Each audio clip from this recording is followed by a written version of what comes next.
અમદાવાદમાં મળી ગુજરાત બાર કાઉન્સિલની extra ordinary board બેઠકમાં સુપ્રીમ કોર્ટે જે ચૂંટણી અંગેનો હુકમ કર્યો તેને બાર કાઉન્સિલે સ્વીકાર કર્યો છે। સાથે ગુજરાત બાર કાઉન્સિલની ચૂંટણી તાત્કાલિક કરવાની માંગ ઉઠી છે। બીસીજીએ બાર કાઉન્સિલ ઓફ ઇન્ડિયાને ઠરાવ કરીને જણાવ્યું કે બાર કાઉન્સિલની ચૂંટણી તેના નિયમ મુજબ તાત્કાલિક કરાવવામાં આવે।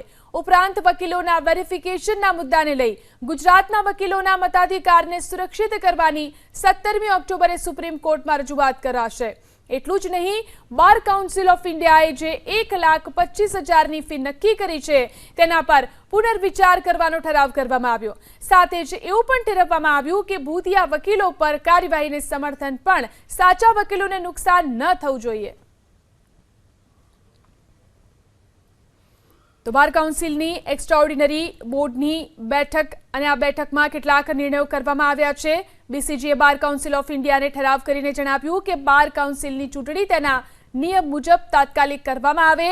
ઉપરાંત વકીલોના વેરિફિકેશનના મુદ્દાને લઈને પણ ગુજરાતના વકીલોના મતાધિકારને સુરક્ષિત કરવાની 17મી ઓક્ટોબરે સુપ્રીમ કોર્ટમાં રજૂઆત કરાશે।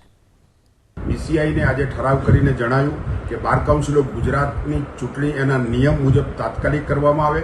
અમે એના માટે સજ્જ છીએ। બીજું, વેરિફિકેશનના મુદ્દાને લઈ ગુજરાતના વકીલોના મતાધિકારને સુરક્ષિત કરવાની રજૂઆત પણ સુપ્રીમ કોર્ટમાં અમે 17 તારીખે કરવાના છીએ। સમગ્ર ગુજરાતના વકીલોના મતાધિકારને કોઈ રોકી ના શકે એવો મત પણ આ બોર્ડની અંદર પ્રગટ કરવામાં આવ્યો છે। 1,25,000ની ફી જે નક્કી થઈ છે બીસીઆઈ દ્વારા, એની પુનઃ વિચારણા કરવાનો પણ એક ઠરાવ આજના બોર્ડની અંદર બાર કાઉન્સિલે કર્યો છે।